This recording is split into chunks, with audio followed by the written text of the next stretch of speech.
Did you know that between 1895 and 1937, 93 men were executed behind the walls of Folsom Prison? But their stories, they weren't lost to time. They just needed a voice.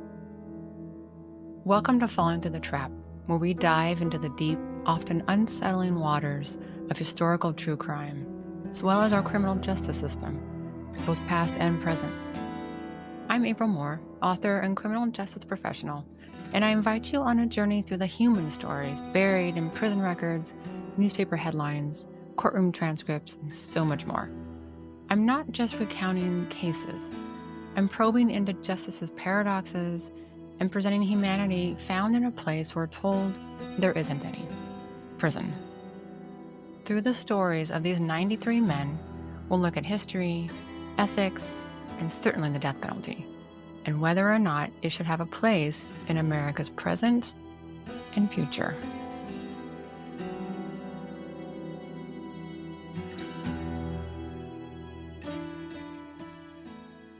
Hello, everyone. Thank you for tuning in.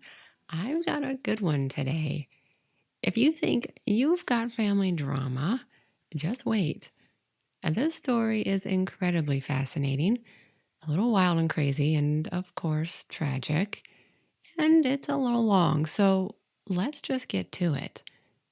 This is a story of Folsom's 11th execution, Frank Belew, June 16th, 1898. Susie Belew ran her fingers down the decadent fabric of her wedding gown as it lay draped over a chair. Her fiancé, Charles E. Amon, would be arriving any minute, so they could spend a few hours together. This night, November 8th, 1897, had already been a wonderful evening. She and 3 of her 4 brothers had finally come together after a contentious several months following the death of their father earlier that year. Their mother passed 3 years prior. The broken-up inheritance rewarded some but left others out, fracturing the Belew siblings. Susie, the youngest at 29 and deemed the most responsible, inherited the bulk of her parents' estate, about $5,000, which today is roughly $180,000. Her brother Louis, 39, Thomas, who was 32, and Arthur, the oldest at 40, received considerably less. Arthur, an alleged reckless spender, reportedly squandered his inheritance in short order, but by all accounts seemed to get along with his siblings. At 38, Frank, the third child of the Belew children, received nothing. Louis ran a successful livery business and lived with Susie in the family home on Main Street in Dixon, California, a little gold rush town just 20 miles southwest of Sacramento. Frank, who was separated from his wife, Tennessee, and their 2 young sons, had come over that day and accepted Susie's invitation to attend dinner. That night, Susie relished the sight of everyone sitting at her table, laughing, conversing, and breaking bread. This included Louis and his 26-year-old fiancée, Clara Ferguson, to be married on Thanksgiving Day, Thomas and his 28-year-old girlfriend, Louisa Brimley, and of course Frank, her wayward older brother who Louis and Thomas had bailed out more times than they cared to count. Arthur, for some reason, was not there that night, but Bruno Klein, Susie's and Louis's 29-year-old ranch hand, joined them and would later remark how happy everyone was. At 7:30 that night, Susie bid Frank, the last of the guests to leave, goodbye. He had told her that she and Charlie could come visit him at the Madden Ranch, 10 miles down the road in Elmira, where he lived. She promised they would. Charlie, the 41-year-old father of 4, had captured Susie's heart, and she couldn't wait to marry him in 2 days in Reno. Popular and well-liked, Susie might have preferred to get married in Dixon among family and friends, but Charlie had just gotten divorced and could not remarry for a year, at least not in California. So no matter, she'd marry him anywhere. And besides, she hated the constant gossip in town about her love life. Charlie had arrived not long after Frank left, and then at 11:30, kissed his blushing bride-to-be goodnight before departing. 24 hours later, Susie writhed in pain, only hours from death. It was Frank, the bitter, resentful brother who could rarely be relied upon, who sat at her bedside and held her hand. Tears cascaded down his cheeks. Dr. Trafton had told her it was a terrible case of indigestion, too much sauerkraut that night before. She believed him, refusing to entertain the hushed whispers that carried thoughts of something far more sinister. But the pain that had gripped her since finishing her morning meal was intensifying, becoming more unbearable as time passed. Both Charlie's and Clara's mothers arrived, as did neighbor and nurse Mary Clark, to care for not only Susie, but Louis and Bruno too, each suffering from the same agonizing pain. The women spoon-fed Susie water, tea, and beef broth, but nothing extinguished the pain. It only worsened. Frank, tear-stained and pitiful, turned to Mary Clark and asked, "Why couldn't I die in place of those who were so happy?" Mary felt sorry for him, but had no answer. Susie, growing weaker, tried desperately to smile as she called for Charlie. She told him she couldn't wait to be his bride. No one dared take away her hope, so they remained quiet. Then she removed her diamond engagement ring and handed it to Charlie, telling him to take care of it for her. "We are going to be so happy," she said. "And Louis, too, is going to marry, and he will be so happy." Moments later, Susie died. Louis had passed away 5 hours earlier. It would take several days, but Bruno Klein recovered. In a town of about 800 or so, it took mere minutes for the news to travel that the prominent and well-liked brother and sister were dead, and under suspicious circumstances. Within hours, word of the deaths made it to Sheriff Benjamin Rush of Solano County in Fairfield, who arrived and began investigating with District Attorney Frank Devlin. Klein said that Susie had fallen ill shortly before he came for breakfast at 6:30 the previous morning, and Louis had already eaten and was back at the barn.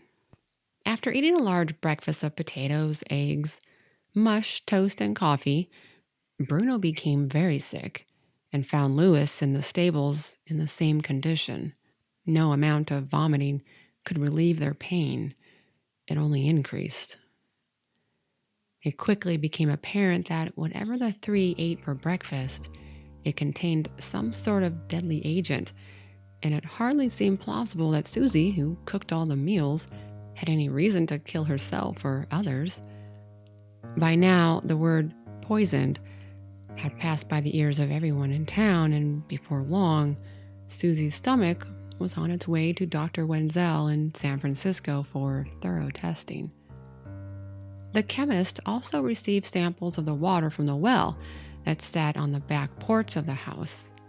Obviously, the well would have provided the perfect avenue in which to exact an unexpected and silent death.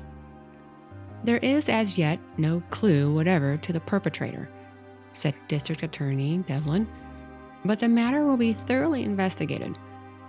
One thing is certain, and that is that the poison did not get into the well of its own accord. Someone put it there.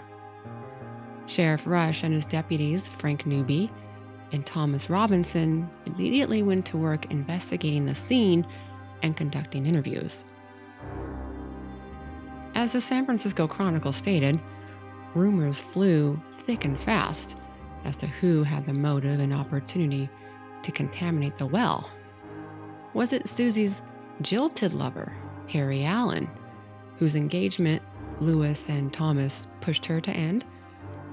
It could have been someone wanting vengeance for Walter DiCarlo, a convicted thief found guilty and sentenced to prison after Lewis testified against him earlier that year.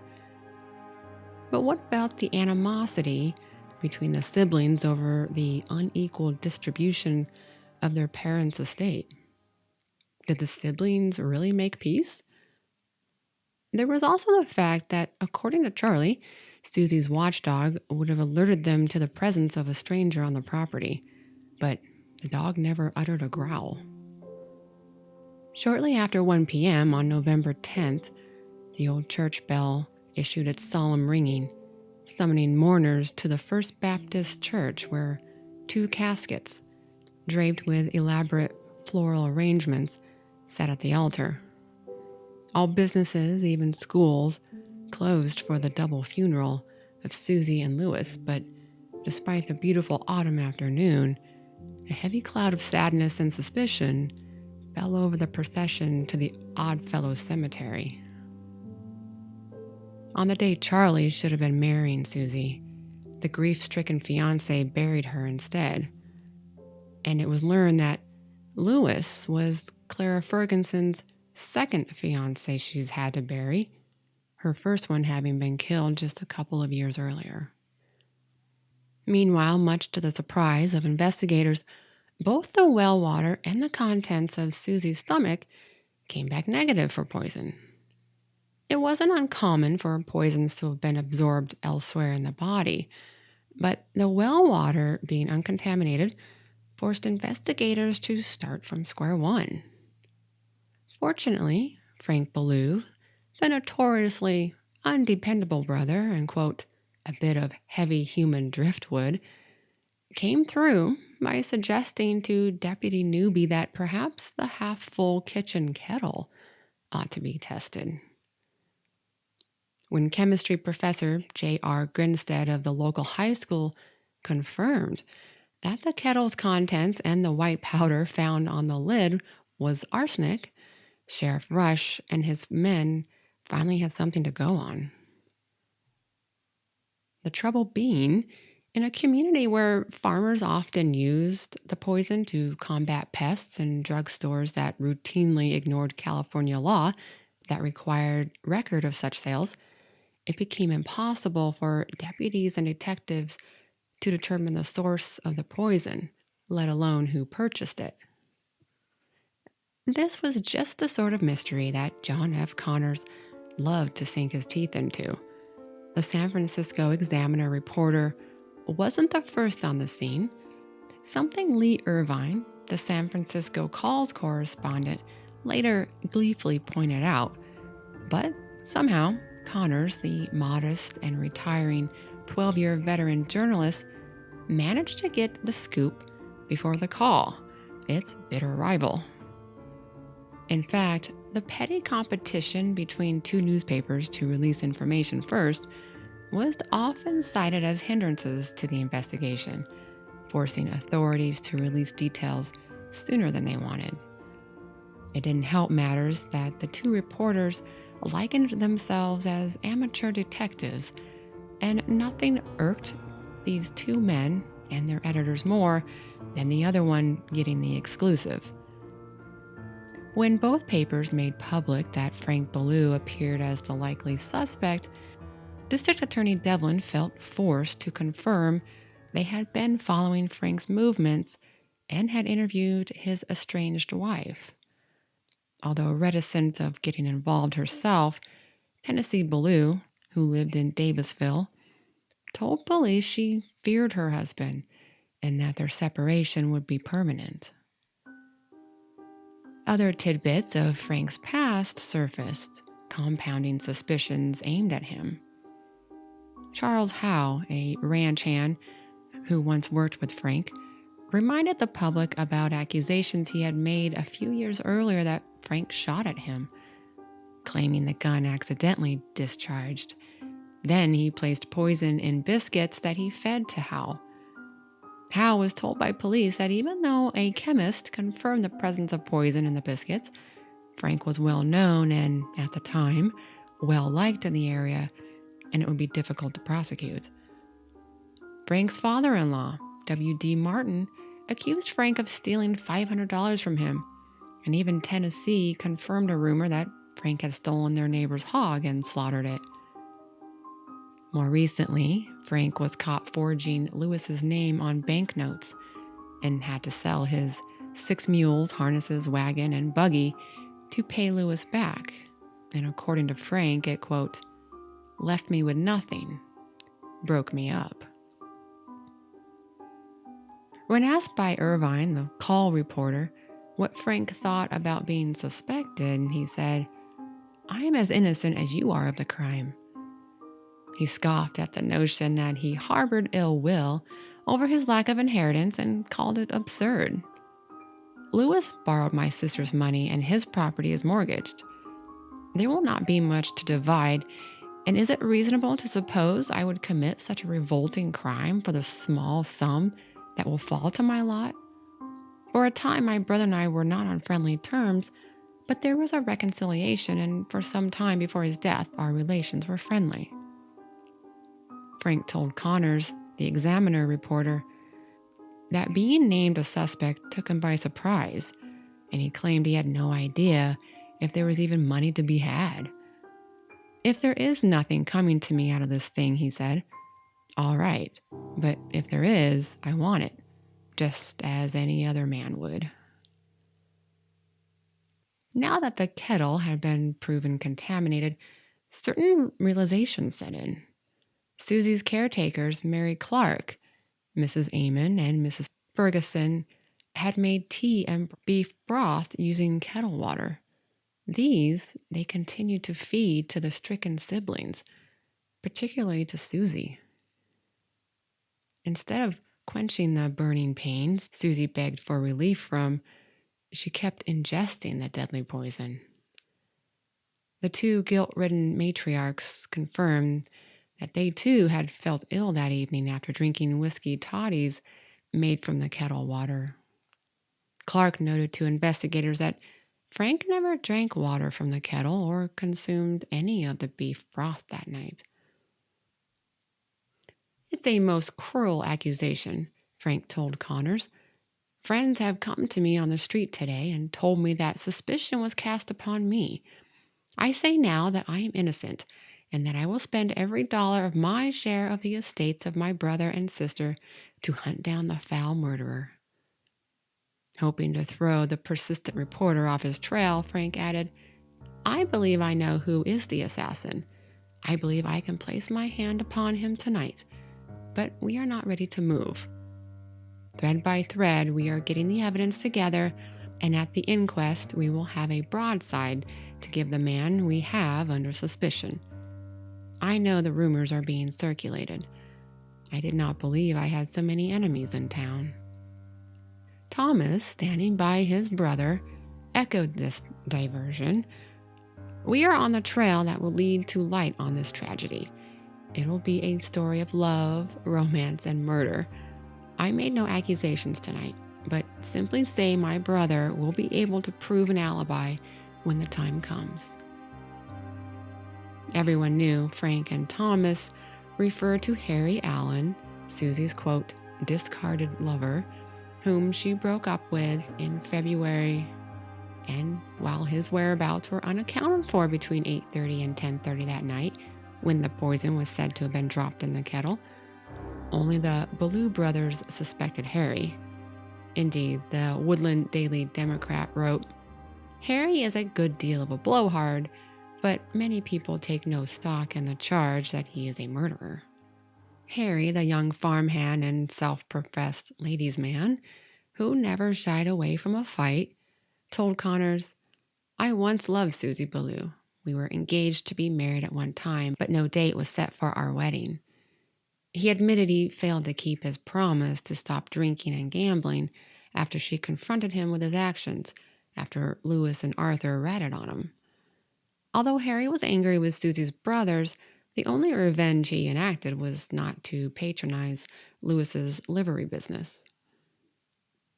This very day I have an alibi as clear as ever shown in this state. I will account to the coroner's jury for every minute of my time on Sunday night.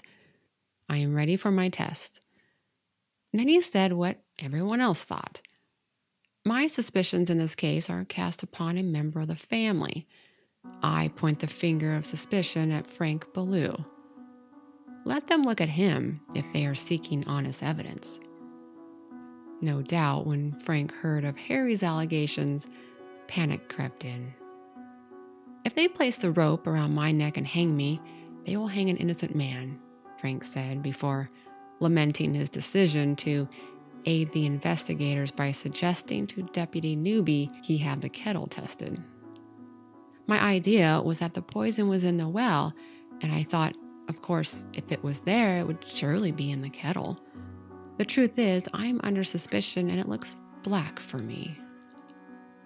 He publicly reciprocated the allegations at Harry. Let him come to the front with his story. I am feeling very badly.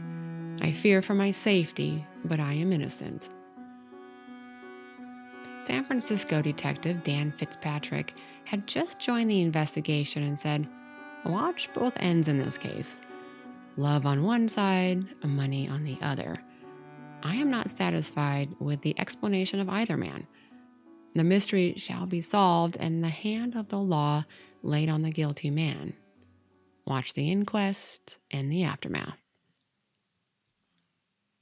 With an insatiable hunger for drama, people in town and those in the surrounding area eagerly awaited the inquest, but District Attorney Devlin held off on the proceeding until he could rule out one of the men as the possible killer.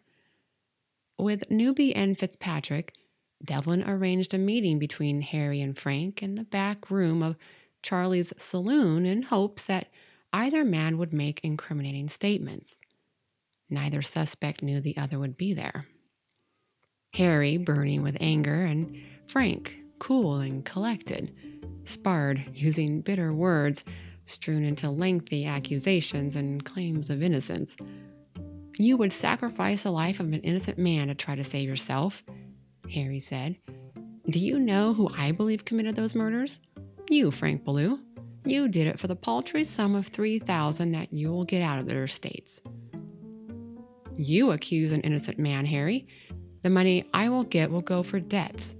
I am willing now, however, to say that I will spend every dollar of that money to persecute the murderer." "Persecute me, you mean, an innocent man?" "Well, Harry, if you are innocent, you must prove it. We are both accused of this crime, and it is a very serious matter."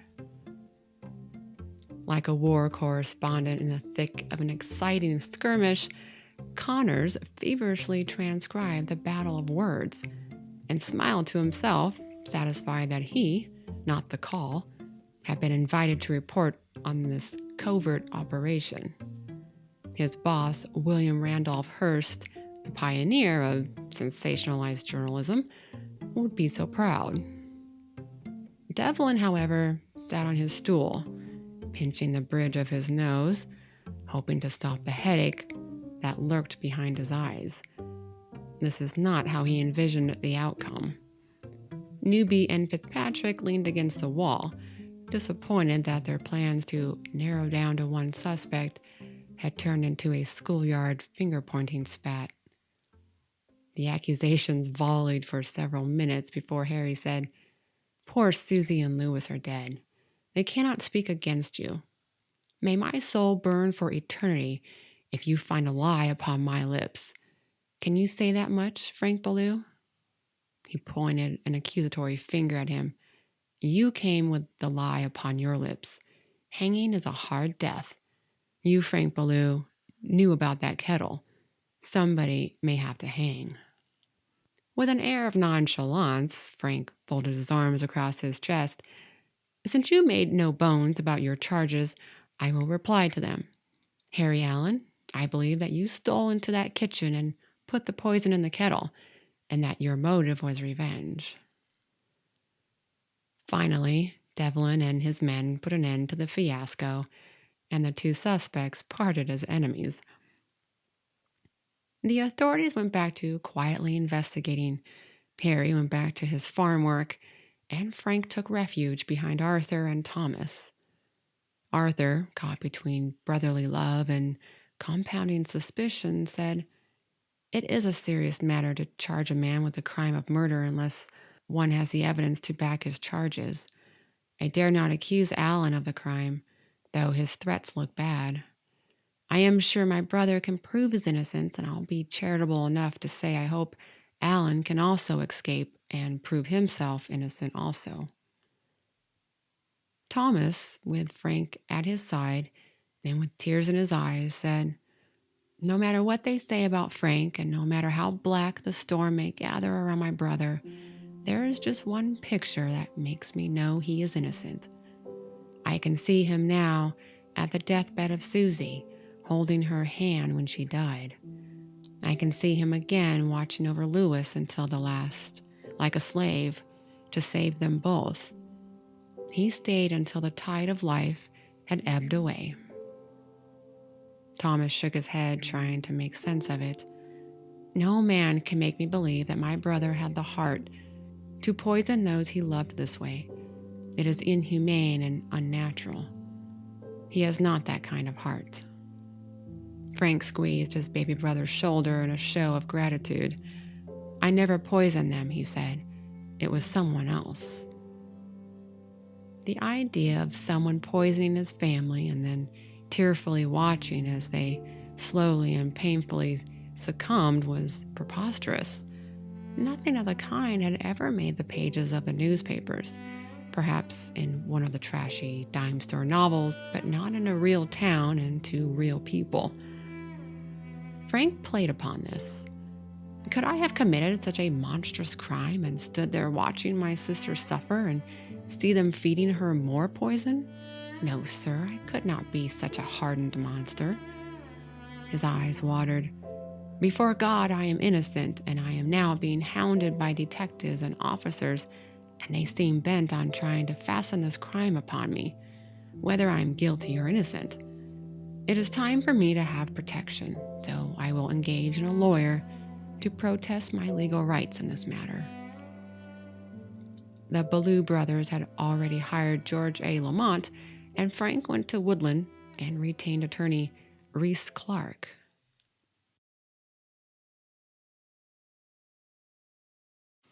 By now, another San Francisco detective, John Curtin, had joined the investigators, and together with Devlin and a stenographer, conducted interviews. After briefly questioning Thomas, Charles, and Harry, Devlin and Curtin interviewed Frank for 3 hours. Frank admitted he was alone in the kitchen that Sunday evening while Susie was doing her hair before Charlie arrived. He said he left at 7:30 and arrived home at 8:30. The authorities knew this detail would be contradicted at the inquest when they planned to call night watchman Joseph Stanton and his brother Henry, who saw Frank downtown at 9:30. Incidentally, the same time that Charlie said he locked the back door into the kitchen. True to form, Frank kept his composure during the interview until the mention of Susie's death, whereupon he crumbled into a heap of sobs. Every man, woman, and child who knows anything about the mystery is being summoned before the secret investigators, wrote the Woodland Daily Democrat, and every inch of Susie's home underwent a more thorough search. Curtin discovered a pot of boiled potatoes in the kitchen, and testing confirmed they had been cooked in arsenic-laced water. Back in Baden, by the way, of South San Francisco, the murder of hotel guests, Charles Andrews from episode 6, pulled at Irvine and Connors, but the Belew coroner's inquest promised to be an event replete with intrigue, love, money, and of course murder. It was simply too enticing to pass up. On November 19th, 10 days after the poisoning, Devlin announced he had enough evidence to warrant an arrest. "We are gathering up the straws and making haste. We believe we are on the right trail, but the evidence we produce must tell the story for us." Devlin had to placate the public with something, but not everything. The prosecutor knew more, much more, and if those zealous reporters got wind of what he knew, the entire plan would be for naught, and the man who killed Susie and Lewis could end up going free. He couldn't let that happen.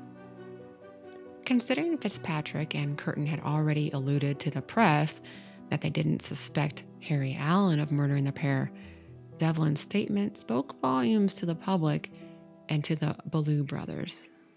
"I shall fight for my brother Frank to the end," said Thomas. "They can never prove a case against him, for I do not believe he is guilty. I will spend my money and help him in any way in this fight."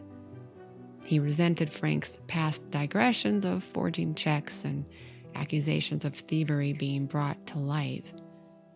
"Poor fellow, he has had much to contend with," he said. Thomas offered up a $250 reward, adding to the $600 that California Governor James Budd had promised. Finally, on the morning of November 23rd, spectators filled Vendome Hall, a community and performance hall, eager to witness a real murder mystery unfold before them, the cast of characters numbering around 35. Those who couldn't get inside the crowded hall for the long-awaited inquest stood outside, their ears pressed against the windows in hopes of hearing any of the proceedings. The audience endured the tedious testimony of the doctors who tended to the doomed pair and the chemists who confirmed the presence of arsenic in the water and food. They listened as Thomas and his fiancée Louisa each described how everyone at dinner the night before the poisonings appeared happy and contented. Detective Fitzpatrick and Deputy Robinson told how they collected and delivered evidence to the chemists, and the caretakers described the tragic death scenes and the final tender moments between Susie and Charlie, and how Frank sat at his sister's bedside, seemingly wrought with anguish. The testimony of Bruno Klein, now fully recovered, focused on him falling ill after eating breakfast. While each witness supplied the audience with compelling pieces of the puzzle, most of it had already been told in the newspapers.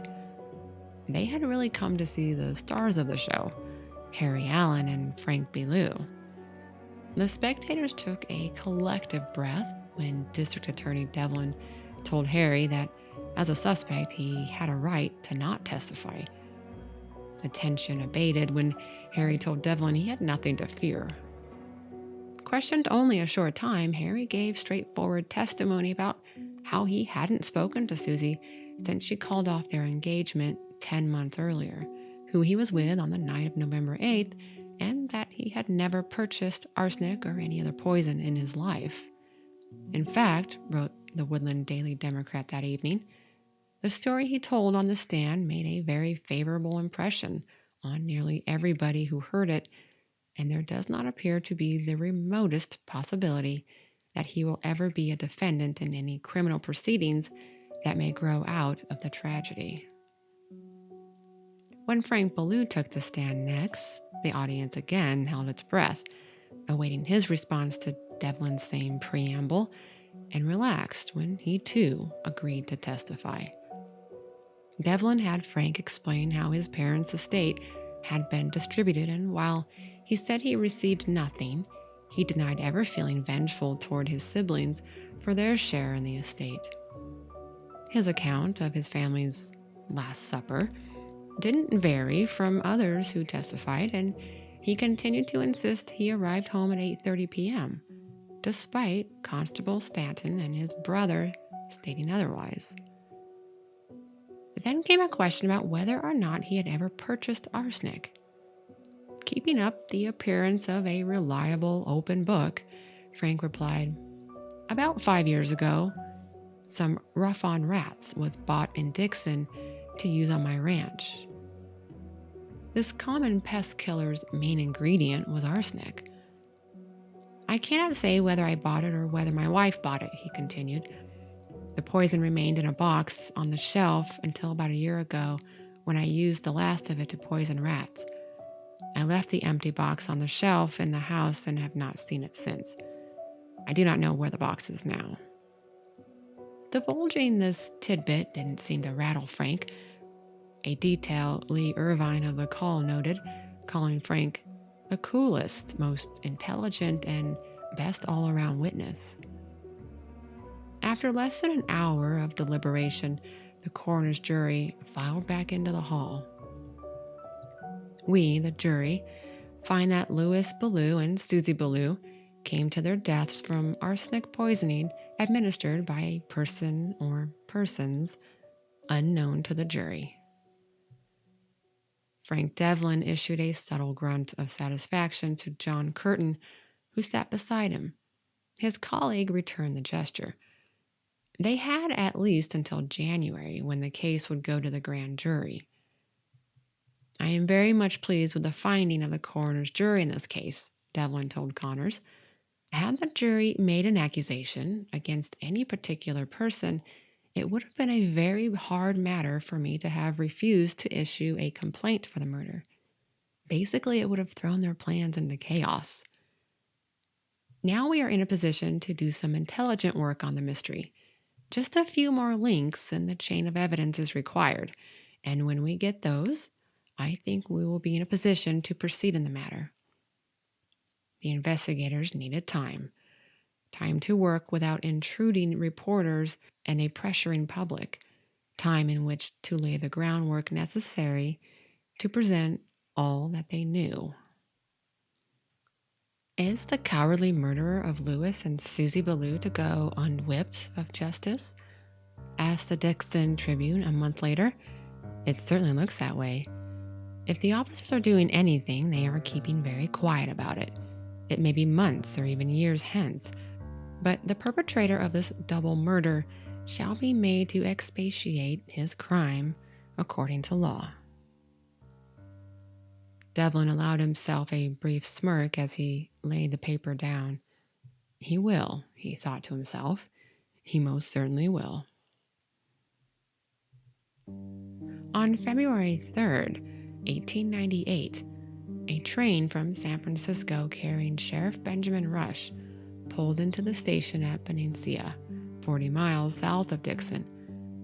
Lee Irvine, the reporter for The Call, boarded the train and conferred with the sheriff.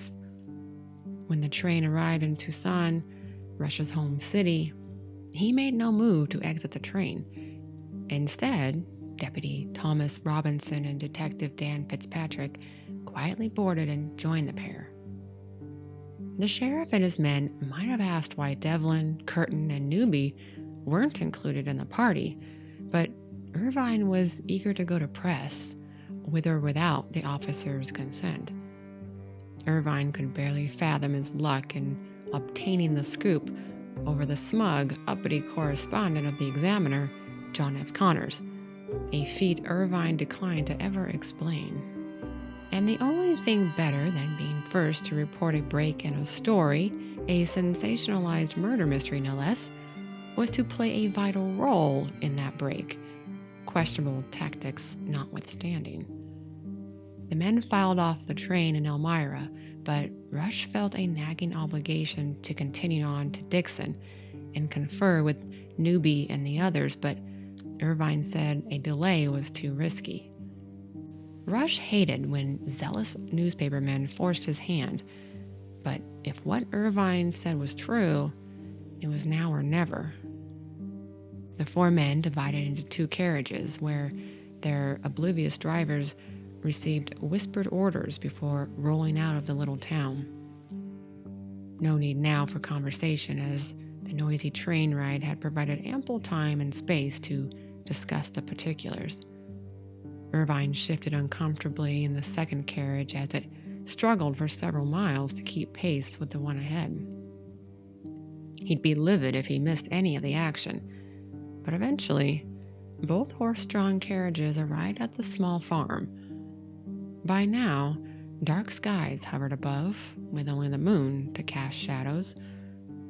All four men proceeded through the gate and along the well-worn path that led to a small, ghostly white house. Its black, vacant windows stared back. Were they too late? Or were they being blessed with the element of surprise? When the knocks of the lawmen went unanswered, they pounded the door and raised their voices to a booming command. From inside, a sleepy, "Who's there?" came seconds before the door opened. Issuing civil but half-hearted apologies, Fitzpatrick and Robinson shoved past Arthur and another man, an unnamed family friend, to get to the man slowly lumbering out of a bed. "Put on your clothes, Frank," Fitzpatrick said.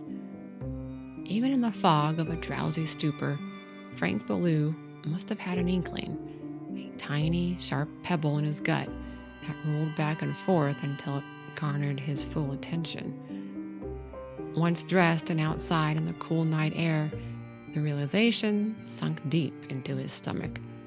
With guns aimed at him, Frank obediently held out his arms when Fitzpatrick ordered him to before saying, "You are the man who killed your sister." Robinson had the satisfaction of clamping tight the handcuffs over Frank's wrists. Dumbfounded, Arthur and his friends said nothing as they watched the scene unfold. Now it was Irvine's turn. "I suppose that you anticipated something of this kind?" asked the gloating reporter. "No, sir," said Frank. "I did not do this. You have the wrong man." Irvine persisted, asking Frank if he recalled conversations he had with John W. Bird on January 21st and 30th, where he made, quote, "fatal admissions." Frank must have been thinking, well, that no-good, sniveling, yellow-bellied stool pigeon of a brother-in-law. Bird, the namby-pamby husband of Frank's wife's sister, had a backbone after all. Then again, Frank likely thought, more like a spineless backstabber. Frank's mind went back to Bird's photography gallery in Dixon, where they met, alone, not one customer inside. He made sure. "I don't know what you are talking about. I have had no such conversations. I'm the wrong man, I tell you." Irvine relished the moment. He could almost taste the confession, perched on his own tongue and ready to splash across the pages of the morning edition. All he had to do was needle the guilty man enough to take the plunge. "Mr. Belew, you might as well know that these conversations were overheard, that they were taken down and sworn to." Irvine thought he saw a spark of dread in Frank's eyes. "Now, do you recall the subject?" The moonlight betrayed the pallor of Frank's face, but he shook it off. "I will answer no more questions." Only a couple of short weeks earlier, Frank appeared more than willing to chat with Irvine, the only reporter who continued to pursue the story after the inquest, when the correspondent ran into Frank outside the post office. "We would all contribute liberally to help hang the fiend who committed this dark crime," Frank told Irvine. "I don't think a worse murder was ever committed in the United States. It gave me lots of trouble, but I am glad they have let me alone now and are hunting elsewhere for the criminal. I do not believe there are many persons in this county who will believe that I could have poisoned my relatives and held my sister's hand while she was writhing in pain and slowly dying. Tommy will tell you that I did more for her and Louis while they were suffering than anybody else did, and that it broke me all up." Now, as Frank huddled in the dark, dank corner of his cell in the Fairfield jail, the public awoke to newspaper headlines such as "Murderer Belew Caged" and "Belew in Danger of the Noose." The threads of Frank's loosely woven lies actually began to unravel just days after the murder, but only Devlin and Newby knew this. So let's go back to November 7th. Frank was still stewing over his lack of inheritance and allegedly told his brother-in-law, "Bird, I'm going to commit a terrible crime. I'm going to commit a tragedy that will shock the whole community." This wasn't the first time Frank had vented to John Bird about his anger over the money. During the previous 2 years, he had griped about it, and one time, referring to his siblings, told Bird they will never live to enjoy it. "Don't do anything foolish, old man," Bird had said. "Think of the consequences of such a crime." But evidently his warning fell on deaf ears. Bird never really liked Frank. Ellen, Bird's wife, was the sister of Tennessee, Frank's wife, and he had heard the stories of Frank's erratic behavior toward his family and children, the rumors that he tried to poison the ranch hand, and the stealing of the neighbor's hog. In reality, Bird feared his brother-in-law. Frank always made threats, so Bird didn't go to the authorities with the latest rant, never imagining Frank would make good on it. But whether he did or not, Frank would undoubtedly go bird hunting. At the funeral, Bird tentatively approached Frank. "Well, you did what you said you would do." Frank feigned surprise. "Did what?" Bird whispered, "Murdered Lewis and Susie." Frank took a breath and thought about his response. "Did I tell you that?" "Yes." "I do remember I made a threat, but I didn't tell you that I had done it." Bird gathered his courage. "Well, but I know you did it." Frank shrugged nonchalantly and walked away, leaving Bird with the burden of knowledge that without corroborating evidence, Frank could go free and may even silence Bird himself. He needed advice. He consulted with attorneys who advised him to tell District Attorney Devlin everything he knew. This he did, but Devlin concurred they needed physical evidence to make an arrest. Bird never imagined it would take months. His fear of Frank grew, and he could barely sleep and ate with dread as if his own food had been laced with arsenic. Frank had also been pressuring Bird to go camping and hunting and eventually suggesting the two of them take an expedition to Alaska. Recent gold discoveries in the Klondike had spurred thousands from North America and all around the globe to clamor to the remote, treacherous area to desperately stake their mining claims. It was also an ideal place for one, a witness or a fugitive, perhaps both, to mysteriously disappear. It became too much for Bird, and by mid-January, he went to Devlin with his fears. Something had to be done. An early day sting operation ensued, but without tape recorders, wires, or any listening device other than a properly working ear and a hiding place. On January 21st, Bird managed to arrange a meeting in his photography studio with Frank, but noises from outside had prevented Officer Newby from hearing anything but muted sentences. A second attempt on January 30th proved fruitful. "Well, Frank, you fooled them all in grand shape in this poisoning case, not to get caught." Bird tried to speak loud enough for Newby to hear, but normal enough to not arouse Frank's suspicion. "Yes," he replied. Bird dug deep for the courage to continue. "Frank, that was a terrible thing, but you would not have poisoned Lewis and Susie if they had treated you right with the estate before, wouldn't you?" "No," said Bird. Pressed Frank to talk and complimented him on being, quote, "pretty slick" in his method of murder. "I've been a friend to you, Frank." "Yes, and if I can ever do anything for you, Bird, I will do it." Bird told him about the initial burden he had after the crime, but how he had come to not think about it much. "Bird, you've been a friend to me, and when I go to the Klondike, I want to take you with me." He paused and asked, "Ellen doesn't know about it, does she?" "No, she doesn't know you did the poisoning." "Don't tell her," Frank said. "I don't want anyone to know I did it, but you and me." Bird promised and said, "It's enough for you and me to know you poisoned them." The men shook hands. "Yes, and I am grateful to you for the friendship you have shown me, and I would do anything for you," said Frank. "I won't go to Alaska alone, and I hope you'll go with me." Bird pasted on a grin, shoving down the dread that crept from his stomach to his throat. He hoped Newby had gotten every word because a third opportunity might not happen. After speaking about family business and other matters, Frank left. Newby emerged from behind a curtain smiling. He had heard it all. This alone, however, didn't warrant an arrest.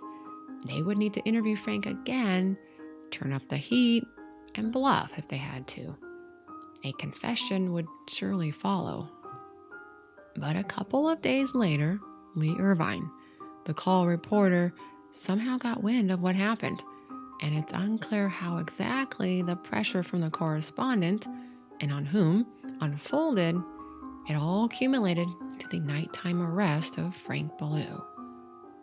Frank Devlin, John Curtin, and Frank Newby seethed. Once again, the intrusive press trod on their toes, but nothing could be done about it other than to have Newby corroborate the reporter's version of the confession to Byrd. It didn't change the fact that they needed more to keep Frank behind bars, and eventually onto the gallows. John Connors hightailed it to Dixon from St. Helena, where he had just scored the confession of George Clark, who murdered his brother. But at the moment, Henry James, another reporter for the call, sat with Frank in the dreary Solano County Jail. Reporters lived for moments like this, obtaining jailhouse confessions turned journalists into heroes and their bosses happy and rich. Earning a reputation as a savvy solicitor of confessions meant job security, respect and notoriety, and plenty of money. Frank was primed and ready.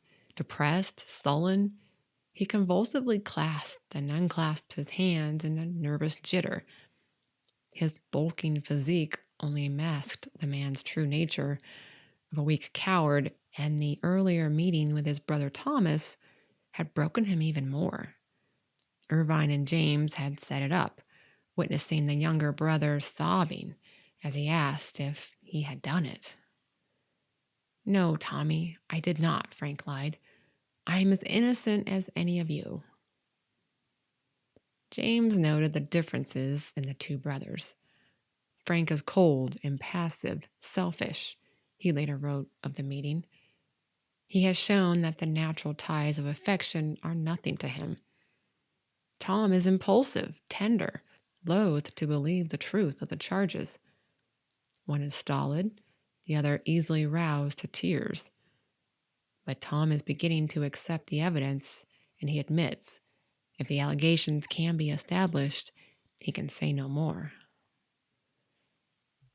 After Thomas had left, Frank's facade showed signs of cracking, and James stayed, hoping to pick up the eventual pieces and present them to his salivating readership in the morning. Pen poised, James eased Frank toward the inevitable by asking him to remember the night Susie died. He swore he didn't give her the poison and promised to spend his money to find the real culprit. "But what of the admission you made to Byrd and which Newby overheard?" "Byrd and Newby both lied. They are after blood money. They want the reward. They lied," he repeated. "I would not have murdered my brother and sister for all the wealth in California." "Frank, you are in a terrible position," James said with manufactured sympathy. "I do not see how you can be saved from the gallows, guilty or innocent. They have evidence. Do you not think so?" Frank looked away. "Byrd had been my friend, but he lied on me." James, in a proverbial hand-holding, asked, "If you could relieve your conscience by telling that you killed the brother and sister, do you not think it better than keeping the secret?" "I have no secret," Frank insisted. "They lied on me." James pushed, asking him about the meeting with Byrd, and Frank admitted they spoke of various topics, but never of the murder. He reiterated his claim that the two men were after the reward money. James would try fear and guilt this time. "Do you believe in a hereafter, and that then a man will be rewarded for his deeds done here?" Frank didn't respond right away. His blue eyes brimmed with tears, and he bit his twitching lip. James leaned forward so as to not miss a word. "I do," Frank finally said, but that was all. "He would not yield," James later wrote. "There is no softer side to him. He is abnormally selfish, as befits one who slays those who may be in the way of petty ambitions." James didn't hold back. "I believe him guilty," the reporter wrote, viewing him with the pity one must feel for a rat entrapped. "Sooner or later he will lay bare his iniquity, but he is not ready yet. And before he shall ascend the scaffold, the world will know from his own mouth that the blood of his murdered kin cries from the ground. The man is breaking down."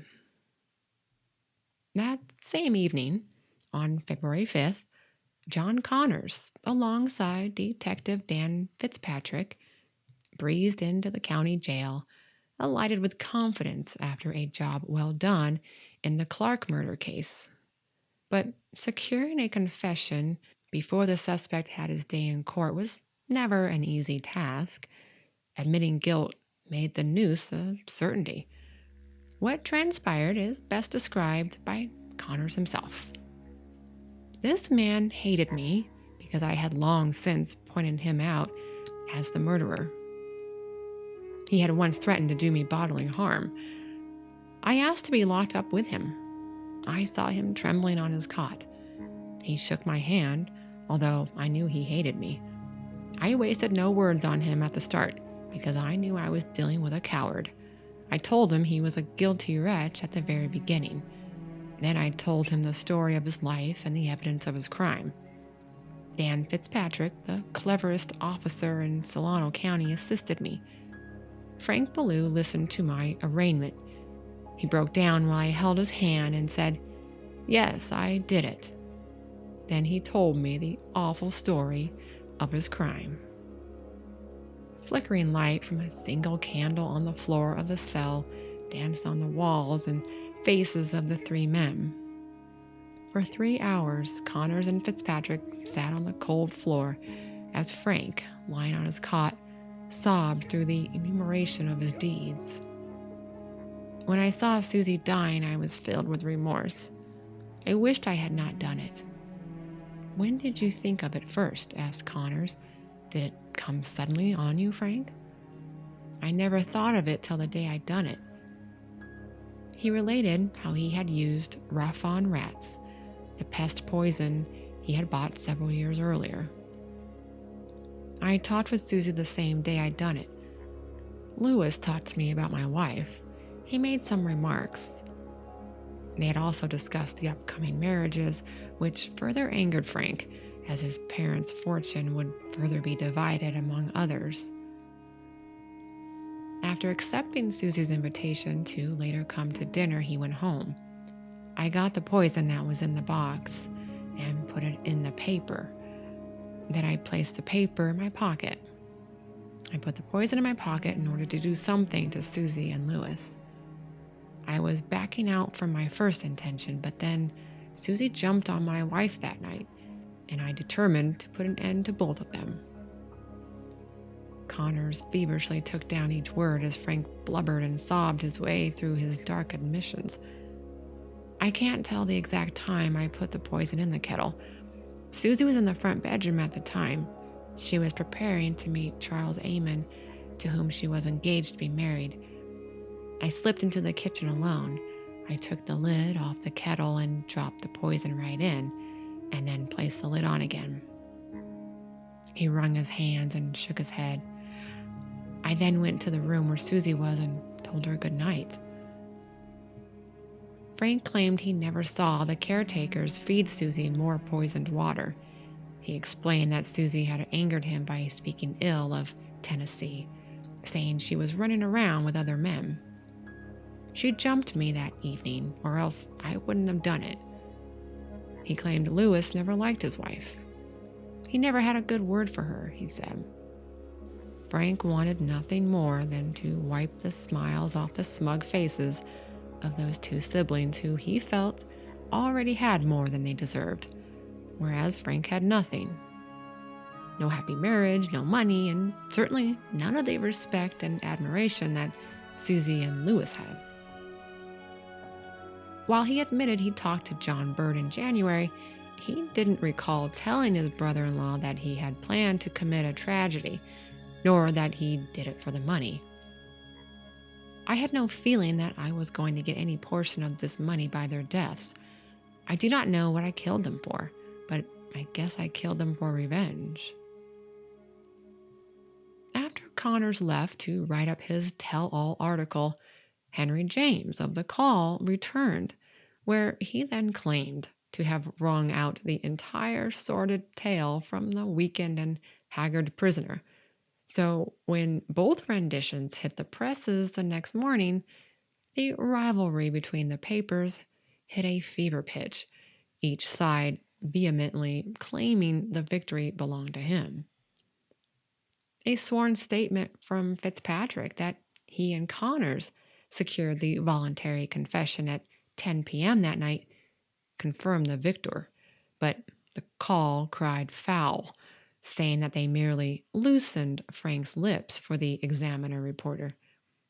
It was a sweet victory for Connors, but then accusations of bribery against Connors in other cases ignited the Call, and they claimed that the bulldozer Examiner reporter bullied, cajoled, and held out golden promises to Belew, the, quote, despairing wretch.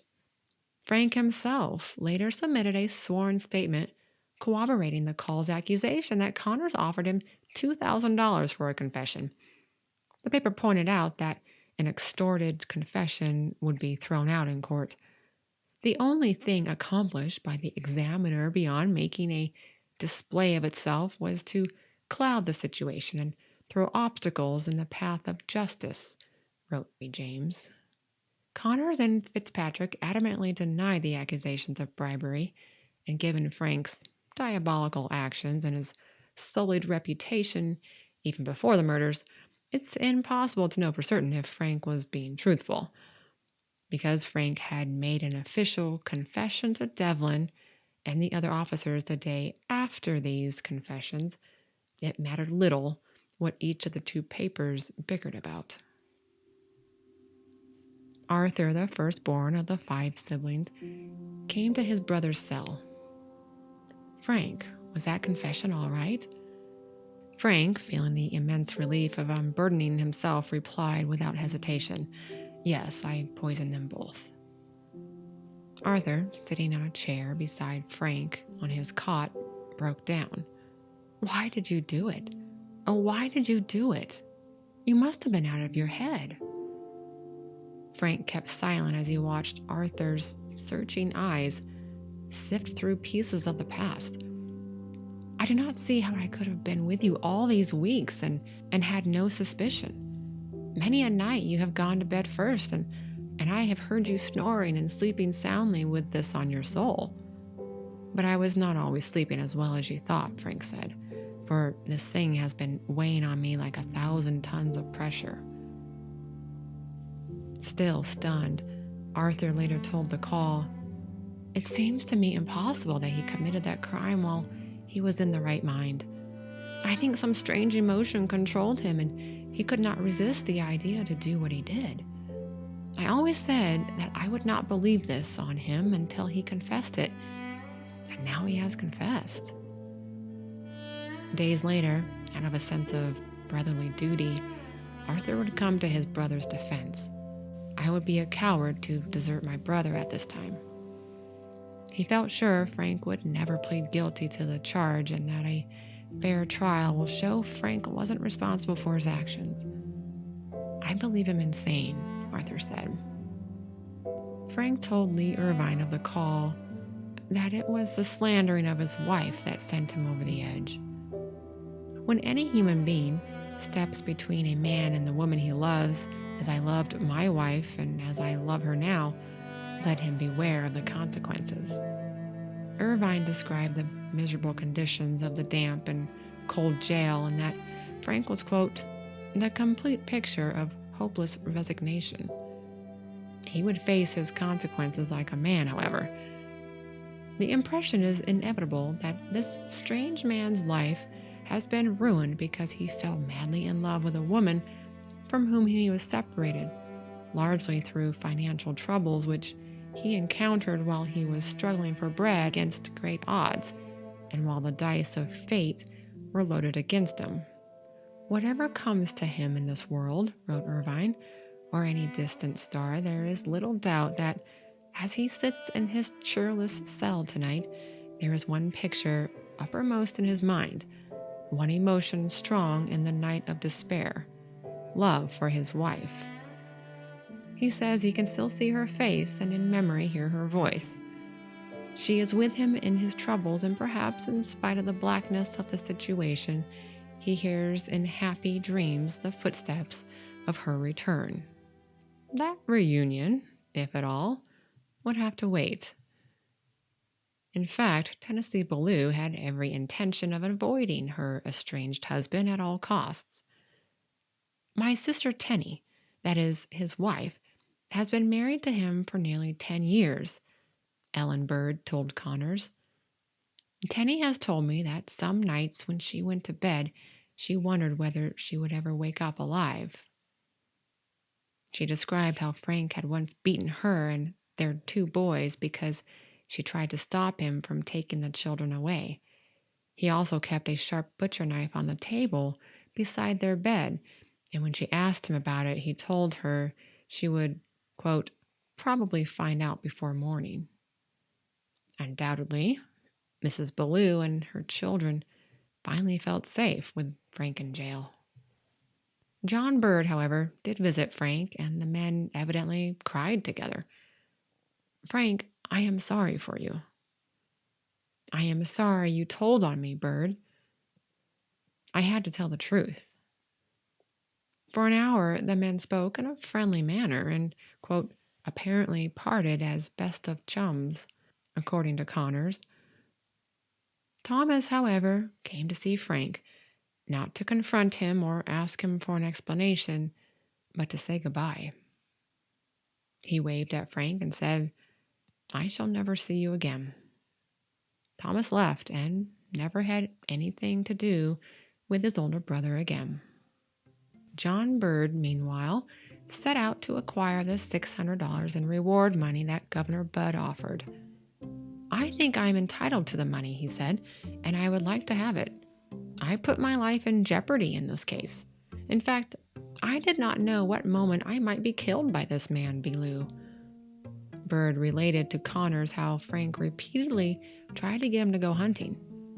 "I always had some excuse not to do so, because I always felt that he wanted to get me out where he could murder me. I never trusted him for a minute, although I pretended to be his best friend."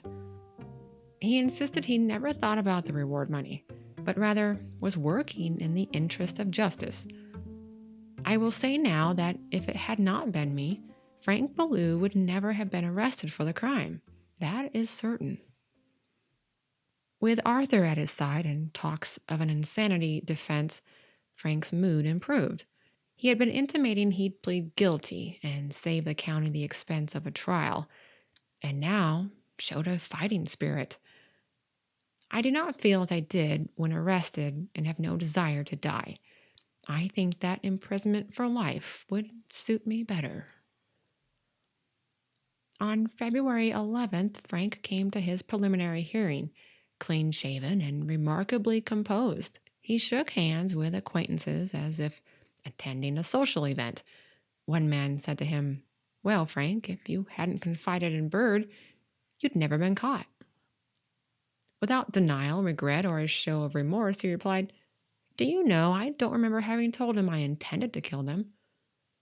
The San Francisco Chronicle reporter summed up the exchange as, quote, "simply the remark of an absent-minded man who strove to recall the circumstances of a fatal slip." Frank leaned back in his chair between his 2 attorneys, Reese Clark and George Lamont, and watched the proceedings without a noticeable trace of worry. Clark argued that, aside from the confession, embroiled in rumors of bribery, no other evidence tied Frank to the murders. Detective Fitzpatrick begged to differ when he produced a record from the Eppinger and Company store in Dixon that showed Frank bought, among other items, Rough on Rats, on September 1st, 1891. Needless to say, Justice Maynard denied Clark's motion to dismiss the case, and arraignment, where Frank would provide his plea, was set for February 16th.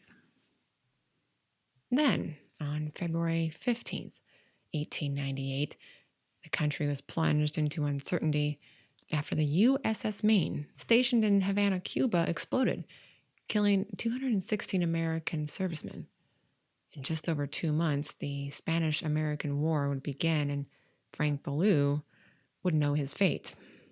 At the arraignment, where Judge A.J. Buckles, assigned to his case, presided, Frank pleaded not guilty, and trial was set for April 5th. Tennessee Belew held her sister Ellen's hand as they both walked into the Fairfield jail on March 8th. Frank wasn't expecting to see his wife, and most certainly didn't want to see his smug sister-in-law. He asked to speak to Tenny alone, but Deputy Robinson wouldn't allow it. "Why, Frank? Did you poison your brother and sister?" she asked. He shook his head pitifully. "I do not know what I did it for." Tenny knew she wouldn't get any satisfying answers from the man she loathed and who she believed deserved to be severely punished. She had long ago reconciled that, aside from her 2 boys, Frank Belew had little to offer her or the world. The only thing to his name was the money he inherited from the deaths of his siblings, and she wanted to make sure the pathetic wretch would at least provide for his children, whether he hanged or spent the rest of his life in prison. Belew listened attentively, wrote the call, and it was obvious that the question of standing trial with a possible sentence of life imprisonment was of more importance to him than the maintenance of his children. The women left, and the town immediately buzzed with speculation that Belew, as selfish as he is, might change his plea to guilty in exchange for life imprisonment and control his finances. This possibility outraged the editors of the Sacramento Record Union. If ever a fellow deserved more than hanging, it is this cowardly murderer. The public will watch the movements of the prosecuting officers of Solano County with great jealousy. If there is a disposition to accommodate Belew, there will go up such a public protest as will command respect and obedience.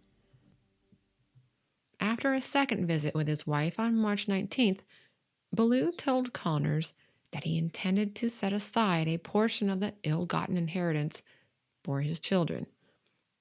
When asked about pleading guilty, he said, "Yes, sir, I do. I am prepared for the worst."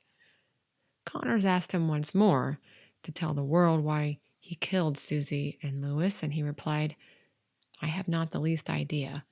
I have regretted it 1,000 times over, and more especially since I have been confined in jail, but it is too late for me to make amends now. No one knows what I have gone through since I committed the deed." His eyes filled with tears as he talked about his wife, then concluded, when he arrives for trial, quote, "I will do as I have told my wife and attorneys. I would like to escape the gallows, but I am prepared for the worst consequences." On March 29th, Frank Belew faced Judge Buckles and officially changed his plea to guilty. "I also warn you," said Buckles, "that in pleading guilty, you need expect no greater leniency than by being tried by a jury. The crime is one of the worst kinds of murder, if it is as rumored and as you have confessed." On April 5th, instead of a trial to determine his guilt, the court would hear testimony to determine his sentence. The prosecution began presenting its case as to why Frank did not deserve leniency. After regurgitating the facts of the case, presenting testimony of the doctors, officers, and other witnesses, including John Bird, Devlin read Frank's confession.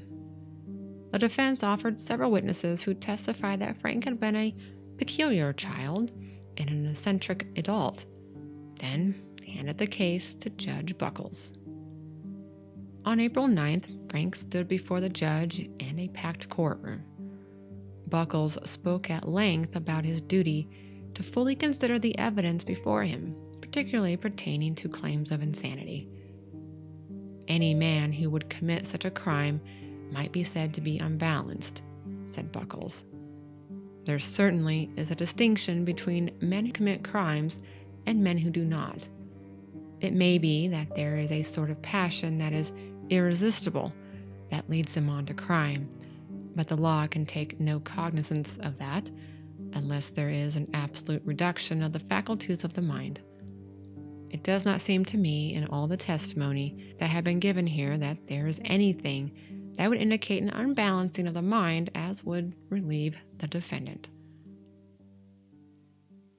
On April 13th, the same day that James Willett from episode 6 received a life sentence at Folsom, Frank Belew was sentenced to die on June 16th, a Thursday, making his execution the second of 9 executions that didn't occur on a Friday.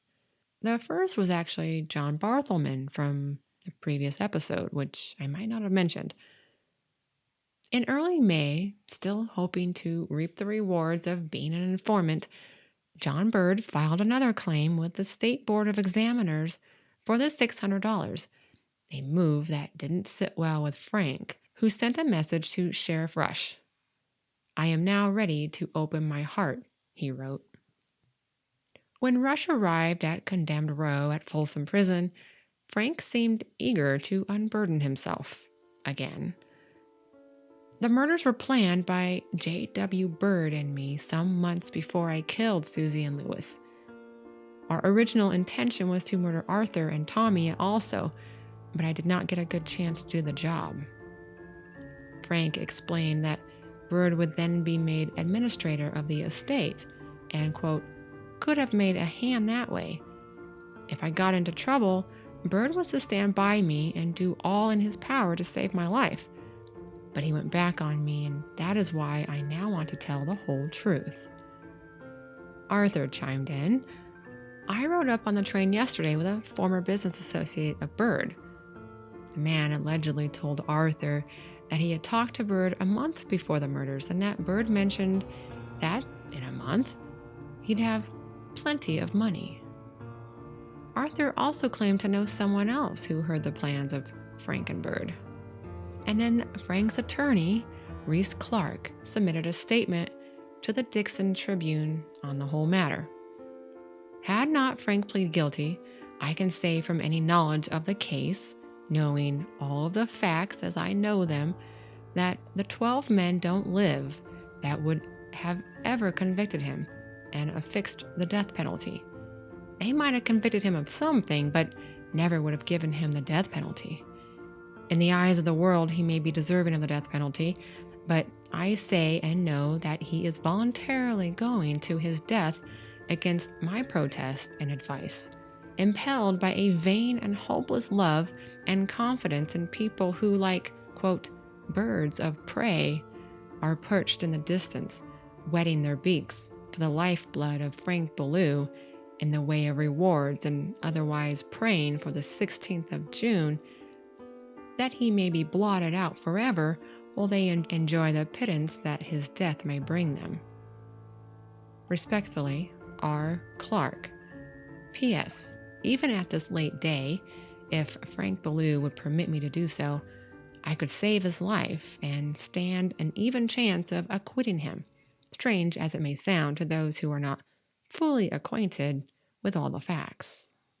Meanwhile, District Attorney Devlin had no intention of prosecuting Bird, believing the man to only be doing his duty to the state by exposing his brother-in-law. When Bird heard the accusation, he laughed. "If such is the case, why don't they arrest me? I am not afraid. I have nothing to say about the matter. In fact, it's too senseless to discuss." On the eve of his execution, Frank seemed cheerful. Perhaps he felt proud of himself for making out a will, deeding his property and remaining inheritance of $1,300 to his wife and children. But he breathed like a person in distress and nervously clasped his hands about his knees, observed John Connors, Do you fully realize that this is your last night on Earth, and that before the sun sets tomorrow, you will have paid with your life the penalty for the murder of your brother and sister?" Frank replied, "Yes. But I do not care for myself. The only thing that worries me is the future of my children. I hope that they may be protected. It is too late now, but on the eve of my death, I wish to say that every word I uttered about Bird's connection with the crime is true." He said Bird came to him the previous day, but Frank refused to see him. "I believe he is the only enemy I ever had, and I am done with him." In that moment, a guard appeared with a small package. It contained photographs of his wife and children. Tears welled in his eyes, and he handed them back to the guard, saying he couldn't bring himself to look at them. With this, Connors left, leaving only the death watch to remain. During his conversations with the death watch that night, Frank mentioned Salter D. Worden. Remember, our train wrecker who had been on death row since 1894, since before Folsom's first execution? Frank said, "I was in the courtroom at Woodland the day Worden, the train wrecker, was sentenced to be hanged. And now, the day his sentence is commuted, I am to be hanged. I beat him out, didn't I?" So, yes, after 4 long years on Folsom's back alley, Worden's sentence was commuted to life. Now, only Harry Winters, from episode 6, remained on death row. The next morning, Frank walked firmly to the scaffold, his head held high. Perhaps he didn't want to look down at the 100 spectators who came to see him get jerked into eternity. With the necessary steps completed for the gruesome task, Frank Belew fell through the trap, and in that moment, Charles Amon grasped the hand of prison guard R.J. Murphy and exclaimed, "This is too good to be true." A deathly silence carried his voice throughout the stone chamber. Like most of the men in the room, Charles flipped open his pocket watch to time how long it would take Frank to die. Standing in front, Charles held up the timepiece, displaying a photograph of Susie affixed inside, a heartbreaking reminder of why they were all standing there under the gallows. According to coroner records, Frank was buried in the New Helvetia Cemetery in Sacramento, instead of the prison cemetery. Likely an act of grace by Arthur, because Frank didn't specify in his will any directives for his burial. Charles, who never remarried, moved to San Francisco with his children and passed away at the age of 82 in 1938. Clara Ferguson, Lewis's fiancée, who had a fiancé who died before Lewis, married Dixon Town clerk John Agee, and they had 2 daughters. A year after the birth of their second daughter, Agee died on a train, and her second daughter passed away from an illness in 1926 at the age of 14. Clara, longtime music teacher in Dixon, died in 1933. Thomas and Louisa married in 1899 and had a daughter. He passed away in 1915 at the age of 52. Arthur, the oldest of his siblings, married, divorced, and outlived all his siblings, and died in 1934 at the age of 78. As for Frank's wife, Tennessee, in March of 1901, she remarried to a tailor named W.J. Kavanaugh, whose last name one of her children took.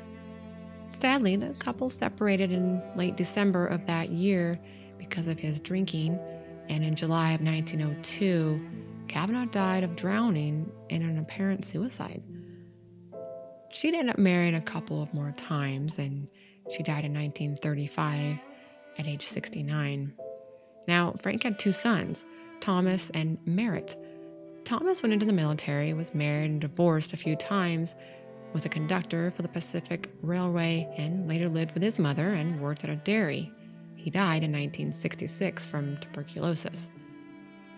Merritt enjoyed a bit more success. He was a very well-known and respected equestrian and, quote, animal educator with circuses and actual dog and pony shows. Interestingly, when the boys were in their young teens, it appears they were in an orphanage, each adopted by families, but it appears they later reconnected with their mother.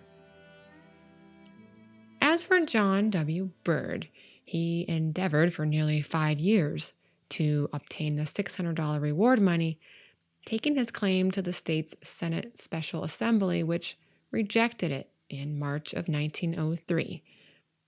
Bird and his wife moved to Sacramento, where they owned a secondhand store and continued his photography, which would briefly connect him to another condemned murderer, number 24, Antonio Zapala. When Lewis and Susie's estate was to be distributed, Thomas objected to a portion going to Frank's wife and children, citing a New York case where a person who murdered a family member could not inherit the deceased estate. But Judge Buckles, who presided over the estate distribution, found that there was no law in California that prohibited a murderer from cashing in on their victim's estate. It was a matter for the legislature, which would not happen until about 1905, 1906, when Adolph Weber attempted this. He was Folsom's 23rd execution. I suppose the moral of the story is be nice, or you will be cut out of the family inheritance. The next episode is about George Putnam. He didn't have to go far to get to Folsom's death row, just had to switch cells. That can happen when you kill a fellow inmate. An inmate, by the way, that I've mentioned in a previous episode. Putnam was also connected to another man who was later executed. So his story will be next month. I hope you'll join me for that. I'm also working on some bonus material for the Patreon, so don't forget to head over there. A link is in the show notes. Thanks so much for listening.